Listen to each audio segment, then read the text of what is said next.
স্বাগতম সবাইকে BD knowledge ultimate চ্যানেলে। আমরা সকলেই জানি যে জীবনে নানা ধরনের চ্যালেঞ্জ থাকে, কিন্তু সৎভাবে চললে কিভাবে একে একে সব বাধা কাটিয়ে ওঠা সম্ভব তাই এই গল্পের মাধ্যমে জানব। এই ভিডিওটি দেখে আপনি বুঝতে পারবেন কেন সৎ পথে চললে জীবনে শেষমেশ সাফল্য আসে। আসসালামু আলাইকুম, আশা করছি সবাই আল্লাহর রহমতে ভালো আছেন। তাই চ্যানেলটি সাবস্ক্রাইব করবেন, ভিডিওটি শেষ পর্যন্ত দেখার অনুরোধ রইল।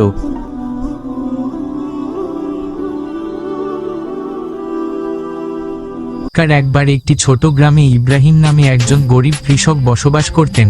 তিনি খুবই সৎ ও ধার্মিক ছিলেন। তার জীবনযাত্রা ছিল খুবই কঠিন, তবে তিনি কখনো আল্লাহর উপর বিশ্বাস হারাতেন না। প্রতিদিন তিনি নামাজ পড়তেন এবং আল্লাহর কাছে দোয়া করতেন।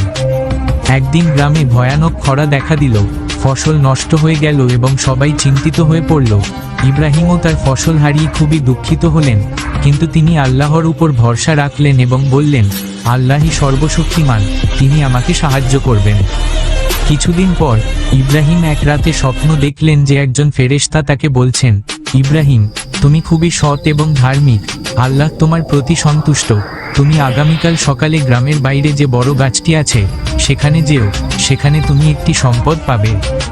ইব্রাহিম ঘুম থেকে উঠে আল্লাহর শুকরিয়া আদায় করলেন এবং নির্দেশ অনুযায়ী গাছের কাছে গেলেন। সেখানে তিনি একটি পুরানো মাটির পাত্র পেলেন, যার ভিতরে কিছু মূল্যবান মুদ্রা ছিল।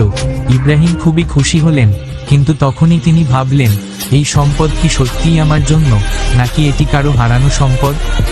ইব্রাহিম সৎ চিন্তা করলেন এবং গ্রামের লোকজনের কাছে গিয়ে জানতে চাইলেন যে কেউ সম্পদ হারিয়েছে কিনা।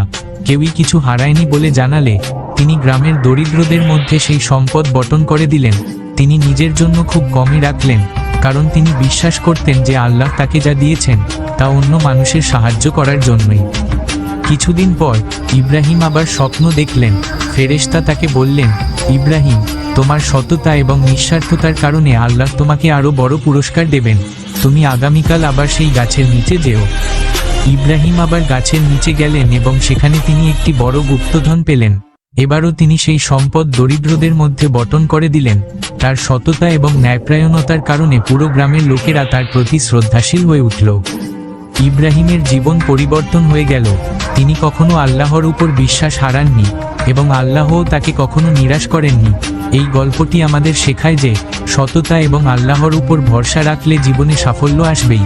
এই গল্পটি আমাদের মনে করিয়ে দেয় যে সততা এবং আল্লাহর উপর বিশ্বাস রাখা জীবনের সবচেয়ে বড় সম্পদ। আল্লাহ সব সময় তার বান্দাদের সাহায্য করেন, বিশেষ করে যখন তারা সৎ পথে চলে।